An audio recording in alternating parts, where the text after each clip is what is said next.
প্রায় ৪৪ বৎসর ধরে চলছে আমাদের দুর্গাপুরের এই রাজেন্দ্র প্রসাদের বিনতি জগন্নাথ মন্দিরের অনুষ্ঠান। খুব ঘটা করে হয়। আমি কৃতার্থ, নিজেকে খুব গর্বিত বোধ করি। এরকম একটা সুন্দর জায়গায় একবার প্রণাম করার সুযোগ পাই, আসার সুযোগ পাই। বিলম্ব হয়ে গেল, বিকেল একটা অনুষ্ঠান ছিল, তারপরে বৃষ্টি আরম্ভ হয়ে গেল। আমার অনুষ্ঠানের মধ্যে হরেরাম সিং, নরেন চক্রবর্তীরা একসঙ্গে একটা প্রোগ্রামে ছিলাম, হরিবাসনের অনুষ্ঠান উদ্বোধন আর কি। আর আমি বেরোচ্ছি, গাছ পড়ে গেছে, প্রচুর ঝড় বৃষ্টি, কিছুক্ষণ থেমে গেলাম সবাই। বিলম্ব, তার জন্য একটু দুঃখিত, ক্ষমা প্রার্থী। যেটা বলছিলাম, এতক্ষণ ধরে অনুষ্ঠান খুব সুন্দর চলছিল। আমাদের আপনাদের সকলের আপনজন, আমরা সকলে একসঙ্গে থাকি। শ্রীমৎ জসমের সিংজি ভাগবত প্রাণ এত সুন্দরভাবে একদম শ্রীরামকৃষ্ণদেবের যেমন কথামৃত, একদম ঘরোয়া কথায় একদম ভেতরে ঢুকে যাচ্ছে এরকমভাবে। আমি এক্ষুনি বলছিলাম, এত ভালো লাগছিল, বন্ধ করার ইচ্ছে নেই, কিন্তু সকলকে তো একসঙ্গে উনিও ছাড়বেন, উনি সবসময় ছেড়ে দিতে চান আমাকে দেখলে। কিন্তু এত সুন্দরভাবে আলোচনা কয়েক বছর এসে এত মানে আপন করে নিচ্ছেন আমাকে, সেরকম যোগ্যতা কিছু না থাকলেও ওনাদের ভালোবাসায় আমি আপ্লুত। শ্রাবন্তী পাঠক আজকের সঞ্চালক, তার অল্প কথার মধ্যে এত মিষ্ট ভাষা, এত সুন্দর, সত্যি আপনাদের সকলকে খুব ভালো লেগেছে। আন্তরিক প্রীতি, শুভেচ্ছা, নমস্কার রইল। একদম বিলম্ব করব না, আমি কিন্তু ৮ ঘন্টা বলবো, ৮ ঘন্টা, একদম ৮ ঘন্টা। আমি দেখছিলাম, শুনছিলাম অনেকক্ষণ ধরে যে এই বারবার সিংজি একটা কথা বলছিলেন যে মন্দিরে আপনারা যারা আসেন, এই মন্দিরের প্রতি যারা শ্রদ্ধা নিবেদন করেন, আসবেন, আশাটা বন্ধ করবেন না। এবং কারণ আশ্রয়টাই হচ্ছে সবথেকে বড় কথা। নাম নিয়ে কথা চলছিল এতক্ষণ ধরে। আমরা জানি যে এই সংসারে, এই পার্থিব জগতে সব কিছু পাওয়ার পরেও মানুষের মধ্যে একটা অভাব থেকে যায়। এখানে পার্থিব জগতে যা প্রাপ্তি, যা পেলে সবাই ভাবে যে সব পাওয়া হয়ে গেছে, সেসব সব কিছু পাওয়ার পরেও দেখা যায় যে মানুষের মধ্যে একটা অভাব থেকে যায়। এই অভাব কিন্তু চিরন্তন। এই অভাব পার্থিব সম্পদ মেটাতে পারে না। তখন তার কাছে ঈশ্বর অপরিহার্য হয়ে পড়ে।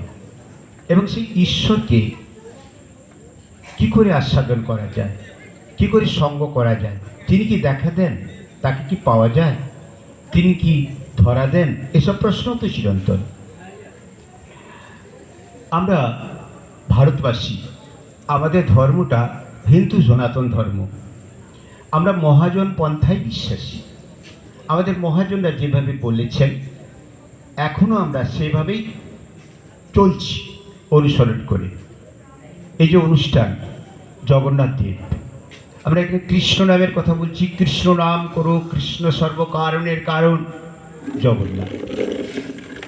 কৃষ্ণের নরলীলা আমরা জানি, কিন্তু বিগ্রহরূপে সেই কৃষ্ণ, যিনি জগদীশ্বর, যিনি সুপ্রিম গড, তিনি বিগ্রহরূপে প্রথম শ্রীক্ষেত্রে জগন্নাথ নামেই পূজিত হয়েছেন। জগন্নাথ কৃষ্ণ সেই জগদীশ্বরী,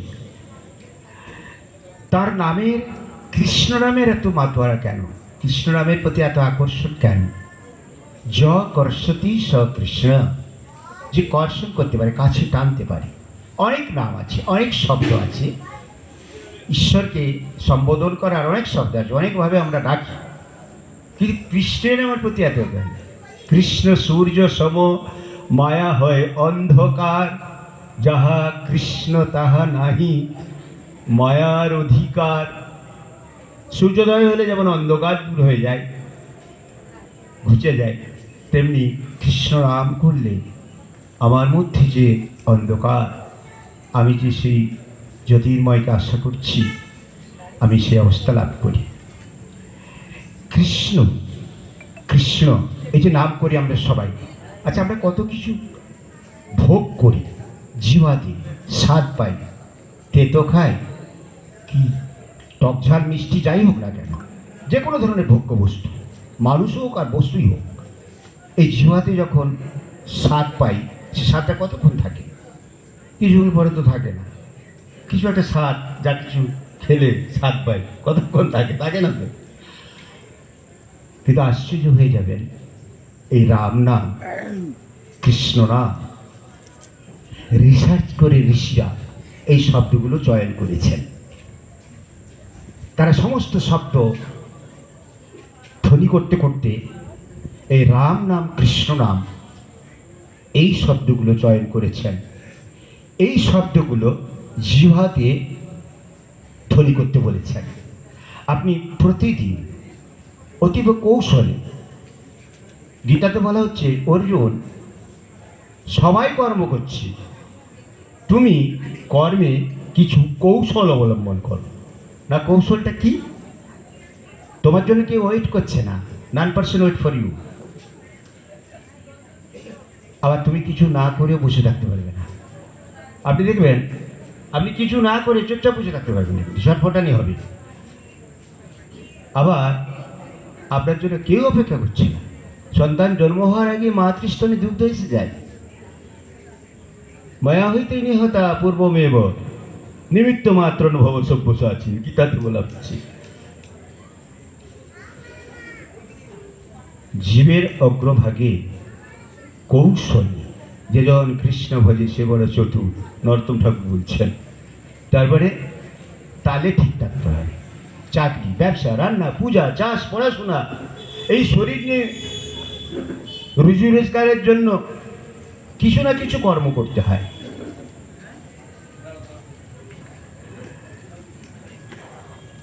কিন্তু আমাদের এই কর্মের মধ্যে যত কিছু স্বাদ পাচ্ছি ধরে রাখতে পারছি না। কিন্তু জীবের অগ্রভাগে করছেন, কেউ জানতে পারছে না। আরে প্রেম, প্রেম তো সিক্রেট যত হবে তত মজবুতি হবে। কৃষ্ণের সঙ্গে প্রেম, রাধার প্রেম, রাধার স্বামী কৃষ্ণ, স্বামী মানে নিয়ন্ত্রক। কে নিয়ন্ত্রণ করছে? এখনই যদি বিরাট ঝড় হতো, এখনই যদি চারিদিকে লোডশেডিং হয়ে যায়, এখনই যদি ভয়ঙ্করভাবে ভূমিকম্পের মতো কিছু হয়ে যায়, কেউ কিছু করতে পারবে না। করোনা হলো, তা কে কোথায়? রাষ্ট্রপ্রধানরা সবাই ভয়ে ধরো, সব আমরা জানি। জীবের অগ্রভাগে যদি রাম নাম, কৃষ্ণ নাম করেন, মধুর থেকে মধুরতম হবে, স্বাদ নষ্ট হবে না। বেশ কয়েকটা দিন করতে করতে দেখবেন জীব কৃতার্থ বোধ করছি। এই জিহ্বা কৃতার্থ বোধ করছি, কণ্ঠ সুন্দর হয়ে যাচ্ছে। আপনি একজন সঙ্গীত শিল্পী, আপনি একজন ভাগবত পাঠক, আপনি একজন এমনি পাঠক, আপনি এমনি কথা বলেন মানুষের সঙ্গে, অনেক সময় আপনার কথা অনেকে বিরক্ত বোধ করে, কণ্ঠ সুন্দর হয়ে যাচ্ছে। আরও নাম করুন, আরও নাম করতে করতে দেখবেন মধ্যমাতে ধ্বনিত হচ্ছে। আবার নাম করুন, দেখবেন সহস্রারের পথে যাচ্ছি। আবার নাম করুন, সহস্রারে গিয়ে সহস্রারে প্রতিধ্বনিত হচ্ছে। আপনি যেখানে দেখছেন, যার দিকে তাকাচ্ছেন, যা কিছু শুনছেন কানে, অনেক রকমের শব্দ হচ্ছে চারিদিকে, কিন্তু আপনার মধ্যে কিন্তু যেন প্রতিনিয়ত নাম ধ্বনিত হচ্ছে। শ্রীমদ্ ভগবত গীতায় বলা হচ্ছে, যো মাম পশ্যতি সর্বত্র সর্বঞ্চ ময়ি পশ্যতি তস্যাহং ন প্রণশ্যামি স চ মে ন প্রণশ্যতি। সর্বভূতের মধ্যে আমি আছি, আমার মধ্যে সর্বভূত আছে। গীতাতে এই যোগকে বলা হচ্ছে সমত্ব যোগ। যিনি সকলের মধ্যে ঈশ্বরকে দেখেন, সকলের মধ্যে ঈশ্বর তো আছেন। কেন আছেন? আমরা গীতাতে লক্ষ্য করে দেখেছি, যারা গীতা পড়েন, গীতার 61 নম্বর শ্লোক মোক্ষ যোগ, সেখানে বলা হচ্ছে, ঈশ্বর সর্বভূতানাং হৃদ্দেশে অর্জুন তিষ্ঠতি ভ্রাময়ন সর্বভূতানি যন্ত্রারূঢ়ানি মায়া। আমি সর্বজীবের মধ্যে প্রাণ হয়ে আছি, যন্ত্রবৎ পুতুলের ন্যায় আমার মায়াতে সবাইকে ঘোরাচ্ছি। আমাদের প্রাণ আছে, আমরা যারা শ্রোতা আছি, আমরা যারা সবাই এখানে মঞ্চে বসে আছি, আমরা যতজন এই শব্দ শুনতে পাচ্ছি, আমরা তো নিষ্প্রাণ নয়, আমাদের তো প্রাণ আছে। গীতা বলছেন প্রাণ আছে মানে আমি তোমার মধ্যে আছি। কারণ ঈশ্বর খোঁজাটা আউটলুকই নয়, অন্তর্দৃষ্টি। এনার লোকে এর কথা বলছেন, কিন্তু তাকে কি করে পাব? আমরা হিন্দু সনাতন ধর্মীরা খুব বিশ্বাস করি যে 4 যুগে 4 অবতার। কলির অবতার আমরা বলি শ্রী চৈতন্য মহাপ্রভু, শ্রীকৃষ্ণ চৈতন্য মহাপ্রভু। আমরা বাঙালিদের তো এক বাক্যে এটা অবশ্যই ভাবি। শ্রী চৈতন্য মহাপ্রভু নবদ্বীপ লীলা শেষ করলেন। 9টা দ্বীপ, অগ্রদ্বীপ, জম্বুদ্বীপ, ধর্মদ্বীপ, অন্তদ্বীপ, এবং 9টা দ্বীপের সমাহার একসঙ্গে নবদ্বীপ বলা হয়। যেটা অন্তদ্বীপ, যেটা বর্তমানে মায়াপুর নাম হয়েছে, সেই অন্তদ্বীপে শ্রীবাস ঠাকুরের বাড়ি ছিল, শ্রীবাস অঙ্গন, যেখানে বসে মহাপ্রভু নাম করতেন এবং সমস্ত মহন্তদের মাঝখানে বসে মধ্যমণি হয়ে হরিবাসর পরিচালনা করতেন। হঠাৎ করে একদিন বলছেন, আমার নবদ্বীপ লীলা শেষ, এবার আমি নীলাচলে যাব। মহন্তদের মধ্যে যেন বিনা মেঘে বজ্রপাতের মতো হয়ে গেল। সাধারণ মানুষ অবতারকে চেনে না, কি করে চিনবে? আমরা ছাপোষা লোক। শ্রীরামকৃষ্ণদেব বলতেন, উনি পঞ্চভূতের ফাঁদে ব্রহ্মপুরেও কাঁদে। এখানে শরীর পেলে ভগবানও যদি শরীর নিয়ে আসেন, এখানকার যে পঞ্চভূতের শরীর যদি নিয়ে একবার ইচ্ছে করে ধরেন, যেমন রামচন্দ্র করেছেন, মায়াবীকে ছলনা করেছে, শ্রীকৃষ্ণ দেহ ধারণ করেছেন, তাকে দুর্যোধন অ্যারেস্ট করতে চাইছিল, নিত্যানন্দ গৌরাঙ্গকে জগাই মাধাই মারতে যাচ্ছে, এইসব আমরা সব জানি, এইসব কেউ কম জানি না। ভগবান শ্রীকৃষ্ণ গীতায় বলছেন, আমরা শ্রবণ করছি কলিযুগের অবতার চৈতন্য মহাপ্রভুর মাধ্যমে। চৈতন্য চৈতন্যতে পুরো গীতা যারা পড়েন দেখবেন, ভালো করে লক্ষ্য করে দেখবেন, ওই একেরই প্যারেন্ট, একটা জিনিসই। মহাপ্রভু বললেন আমি নীলাচলে যাব। যাদের মোহ অন্ত হয়েছে তাদের বলে মহন্ত। মহন্তরা বুঝতে পেরেছেন আমাদের সামনে এই গৌর হরি, এই নদের নিমাই, এই মানবী নিমাই মানবী নয়, উনি অবতার। আপনি আমাদের অবতার, আপনি চলে গেলে আমরা কি নিয়ে থাকবো? সেদিন মহাপ্রভু বলেছিলেন, নাম রূপে কলিযুগে কৃষ্ণ অবতার, যেই নাম সেই কৃষ্ণ, জপ ভজ বারবার। তারপরে এলেন ভগবান। ভগবান যে আসেন তো আমরা বুঝতে পারতাম না, গীতা না হলে। আমরা সংসার কোলা হলে বধির, কত ডিগ্রি নিচ্ছে, গীতা আশ্রয় করি না। তাই আমরা অল্প হোঁচটে সামাল দিতে পারি না। যে গীতাকে যদি আশ্রয় করি, গীতাকে যদি আমার জীবনের গাইড বুক, মানে একদম মানব জীবনে একমাত্র পাথে, এরকমভাবে যদি নিতে পারি, তাহলে কোনো সমস্যাই থাকে না। তা আমরা গীতার মধ্যে যদি এই যেসব পেয়েছি, তাহলে আমরা বুঝতে পারতাম না ভগবান অবতার রূপে আছেন। তারপরে এলেন কৃষ্ণ, যিনি গোলকের শ্রীহরি, ভূভার হরণের জন্য তিনি নরহরি কৃষ্ণ নামে এলেন। তারপরে এসে তিনি বিশ্ববাসীর উদ্দেশ্যে সেবার বার্তা দিলেন, যদা যদা হি ধর্মস্য গ্লানির্ভবতি ভারত অভ্যুত্থানমধর্মস্য তদাত্মানম সৃজাম্যহম পরিত্রাণায় সাধূনাং বিনাশায় দুষ্কৃতম ধর্ম সংস্থাপনার্থায় সম্ভবামি যুগে যুগে। তারপরে এসে দাপরের অবতার বললেন, এবার আমার উদ্দেশ্য ধর্মের পুনঃপ্রতিষ্ঠা, দুষ্কৃতি দমন আর সাধুদের রক্ষা করা, সাধুদের পরিত্রাণ। আবার তিনি এলেন কলিতে। কলিতে এলেন যিনি দাপরে কৃষ্ণ আমাদের বিশ্বাস, তিনি কলিতে শ্রীকৃষ্ণ চৈতন্য মহাপ্রভু। তিনি নীলাচলের পথে বিশ্ববাসীর উদ্দেশ্যে বার্তা দিলেন, হরের নাম হরে নামৈব কেবলম কালো নাস্তেব নাস্তেব নাস্তেব গতিরন্যথা। কীর্তনীয়রা তাই সবসময় কীর্তন করছেন, গতি নাই, গতি নাই, নাম ছাড়া কলিজীবের গতি নাই, গতি নাই। ত্রিশব্দ দিয়ে বললেন, গতি নাই, গতি নাই, গতি নাই। হরের নাম, হরের নাম, হরের নাম। যৎ করসি যস্নাসি যজুহসি দদাসি যৎ তপস্যসি কৌন্তেয় তৎ কুরুষ্য মদর্পণম।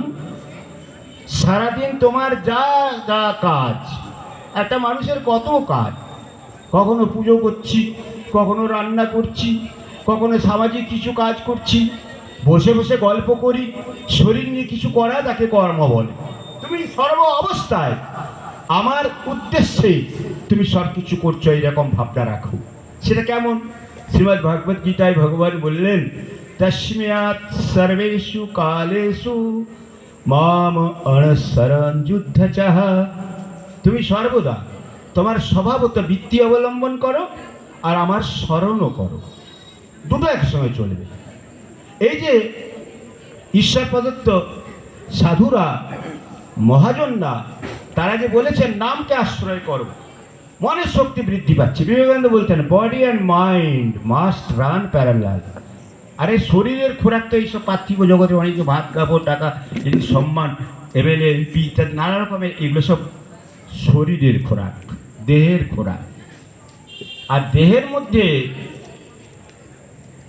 অশরীরে আছে, শরীরের মধ্যে অশরীরে আছে, অথচ সমস্ত ইন্দ্রিয়ের রাজা মন। মনের খোরাক কি? মনের খোরাক হচ্ছে ভগবত প্রসাদ, ভগবানের কথামৃত প্রসাদ। প্রসাদ তো তিন ধরনের হয়, একটা চরণামৃত প্রসাদ, এই ঠাকুরের চরণামৃত প্রসাদ। কিছুক্ষণ আগে সিংজি বলছিলেন যে গুরুত্ব কোনটাই বেশি, এখানে না ওখানে, তো নূপুরের না তিলকে টিপের, এরকম না নূপুরের চরণ, ঠাকুরের চরণামৃত, ওটা প্রথম প্রসাদ। অকাল মৃত্যু হরণম সর্বব্যাধি বিনাশনম বিষ্ণু পাদোদকম পিত্বা শিরসা ধারয়াম্যহম। চরণামৃত খাবেন ঠাকুরের, আর কি বলবেন? তোমার চরণামৃত পান করলাম, আমার অকাল মৃত্যু, ব্যাধি, বার্ধক্য সব দূর হয়ে গেল। ভগবান কল্পতরু, শ্রীরামকৃষ্ণদেব বলতেন ঈশ্বর কল্পতরু, তার কাছে তুই যা চাইবি তাই পাবি। অতএব চরণামৃত খাস, এই মন্ত্র বললেন, এটা প্রথম প্রসাদ। আর দ্বিতীয় প্রসাদ কি না, আমরা পাতা পেতে হাত পেতে যে ভগবানের প্রসাদ নিই, সেটা দ্বিতীয় প্রসাদ। প্রসাদ নাম হলো কেন? ভগবানকে যখন নিবেদন করা হয় তাকে বলা হয় ভোগ। ভগবান আস্বাদন করার পরে, ভগবানের উচ্ছিষ্ট হওয়ার পরে সেটা হলো প্রকৃষ্ট স্বাদ, তখন তার নাম হয়ে গেল প্রসাদ। তাই তিন রকমের প্রসাদের মধ্যে দ্বিতীয় প্রসাদ হচ্ছে হাত পেতে প্রসাদ নিলাম, দেখা যাচ্ছে স্থূল আকারে, চোখে দেখা যাচ্ছে এরকম প্রসাদ। আর তৃতীয় প্রসাদ কি? যে প্রসাদ পাওয়ার জন্য, যে প্রসাদ দেওয়ার জন্য জগন্নাথ মন্দির কমিটি প্রতি বছর এই ধরনের একটা ভাগবত কথার আসর করেন। যে প্রসাদ পাওয়ার জন্য ব্রহ্মসাপগ্রস্ত পরীক্ষিত রাজা শ্রীপাদ সুখদেব গোস্বামীর চরণতলে বসে ভগবত কথা শ্রবণ করেছিলেন। এই ভগবত কথা, এটা হচ্ছে বর্তমান যুগের সর্বশ্রেষ্ঠ প্রসাদ। এই প্রসাদে আমি তরে যাব। ভগবান শ্রীকৃষ্ণ গীতাতে তাই অর্জুনকে বললেন, সমস্ত মানবের প্রতিনিধি স্বরূপ অর্জুন, তৃতীয় পাণ্ডব অর্জুন গীতা শুনেছিলেন বলে আজ অবধি পাচ্ছি আমরা। কিন্তু উনি তো একা পুরো খালি ভগবানের কৃপাটা লাভ করেননি। গীতার ধ্যানে মহামুনি বেদব্যাস বলছেন, সর্ব উপনিষদ গাব দুগ্ধা গোপালনন্দন পার্থবৎস সুধীর ভোক্তা দুগ্ধং গীতামৃতং মহৎ। গীতা যেন একটা গাভী, দুগ্ধবতী গাভী। তার দুগ্ধ কি? গীতার মধ্যে কি আছে? গীতামৃত, ভগবানের কথামৃত। আর গাভীর দহনকর্তা ভগবান স্বয়ং। গীতা হচ্ছে ভগবান উবাচ, ভগবদ গীতা বলা হয় ভগবান মুখে, গড ভয়েস। আর বৎস, বাছুর, যিনি প্রথম গীতা শুনছেন তিনি হচ্ছেন অর্জুন। কিন্তু বাছুর তো সব দুধ খায় না, বৎস তো সব দুগ্ধ পান করে না, দুধ পানায় না, গাভী দিতে পারে না যদি বৎস প্রথমে দুধ না খায়, বাছুর যদি প্রথম দুধ না খায়। তার জন্য বাছুর খেলেও কিছুটা, বাকিটা আমরা পেলাম যারা দুগ্ধ প্রেমিক। তাই অদ্যাবধি এখনো যারা গীতা প্রেমিক, কৃষ্ণ প্রেমিক, তারা সেই গীতা আস্বাদন করছেন। গীতার মোক্ষম যে জিনিসটা সেটা হচ্ছে কি, আমরা দেখেছি গীতার মধ্যে, গীতা তো কেউ বলতে পারে না, আমরাও বলতে পারবো না। গীতাকে আমরা প্রতিদিন পুজো করি, সেই পুজোর আস্বাদনে যে আনন্দ পেয়েছি। সাধুরা যেমন বলেন না, একা একা করিতে সাধন নাহি চাহে মন, আইরে পাপী আইরে সমন, তোদেরও নিয়ে আমার ভবের নেশা করি সমাপন। সবাইকে নিয়ে আনন্দ লাভ করার জন্যই একটু বলছি। সেটা কি? গীতার চরম কথাটা হচ্ছে শরণাগতি। গীতার চরম কথাটা হচ্ছে শরণাগতি।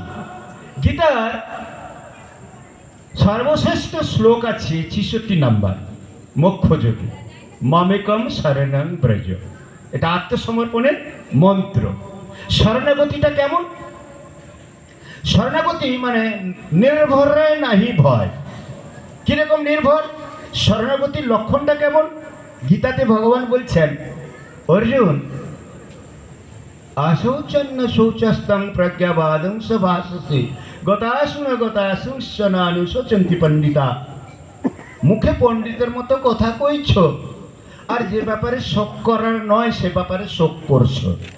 যারা প্রজ্ঞাবান, মূলত যারা জ্ঞানী, তারা কখনো জন্ম মৃত্যু কোনো কিছুতেই শোক করেন না। ভগবান শ্রীকৃষ্ণ বলছেন, তুমি বলছো, ভগবান যেন বলছেন এইভাবে আমাদের, কি বলছেন? তুমি বলছো আমার যা করে কালী, যা করে জগন্নাথ, যা করে নিতাই নিতাই নিতাই, তাহলে তোমার মধ্যে শোক কেন? শরণাগত ভক্তের মধ্যে শোক থাকবে না, চিন্তা থাকবে না, আর তার মধ্যে সংশয় থাকবে না, ভয় থাকবে না। কি কি? শোক, চিন্তা, ভয় আর সংশয়। তাই শ্রীমদ্ ভগবত গীতার মধ্যে ঢুকলে, নামের মধ্যে ঢুকলে কিছু যদি না পারি, পুরো গীতাটি ভগবান কিরকম বলছেন দেখুন। কি বলছেন? যে এত যজ্ঞের কথা বললেন, আপনারা পড়েছেন সবাই, গীতা পড়ে, আমি শেষ করে দেবো, আমার টাইম ওভার হয়ে গেছি। কিন্তু গীতার বিভূতি যোগে ভগবান কি বললেন? ভগবান তার বিভূতির কথা বলতে কি বললেন? যজ্ঞানাম জপযজ্ঞস্মি। যত যজ্ঞ আছে, ভগবান মুখে কথা, ভগবানের কথা, এটা মানে কি বলে, সিদ্ধান্ত। এটা শুধু উপদেশ নয়, এটা আদেশ। ভগবান কি বলছেন? যে যজ্ঞানাম জপযজ্ঞস্মি, যে যত যজ্ঞ আছে সর্বশ্রেষ্ঠ যজ্ঞ হচ্ছে জপ নামক যজ্ঞ। জপটা কি না, ঈশ্বরের একটা নির্দিষ্ট নাম, যে ঋষি প্রদত্ত নামগুলো আছে, ঈশ্বরের একটা নির্দিষ্ট নাম মনের মধ্যে পুনঃ পুনঃ আবৃত্তি করা, তাই জপ। শ্রীরামকৃষ্ণদেব বলতেন,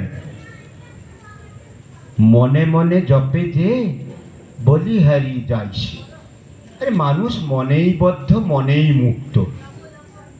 মন রইল নামে, নাম রইল মনে, ধরটা রইল কামে। শরীরটা সারাদিন কাজ করবে, আর মন রইল নামে, নাম রইল মনে, কেউ জানতে পারল না। তাই গীতা আপনার ওই ভগবান ৬৫ নম্বর শ্লোকে বলছেন, মোক্ষযোগী মনমনা ভবমত ভক্ত মদজাজি মম নমস্কুরু মামে বৈশ্যসি সত্যং তে প্রতিজানে প্রিয় হৌসি মে। তুমি ইচ্ছে করলে গোটা শরীরটা নিয়ে অবাধ কিন্তু জগন্নাথ মন্দিরে আসতে পারবে না। মানে জগন্নাথ মন্দিরটি কৃষ্ণ, তুমি অবাধ কিন্তু আমার কাছে এই বাহ্যিক শরীরটা নিয়ে আমার সঙ্গ করতে পারবে না, অবাধ। পারিবারিক বাধা, সামাজিক বাধা, প্রশাসনিক বাধা, নানা রকমের বাধা। মন মনা ভব, ভগবান কি বললেন? মন মনা ভব, তোমার মন আমার মন এক করে দাও। মন তো আর কেউ দেখতে পাচ্ছে না। মন যেখানে রাখবে, মনে যাকে রাখবে তার সঙ্গে তোমার ভাব ভালোবাসা হয়ে যাবে। সর্বধর্মান পরিত্যাজ্য মা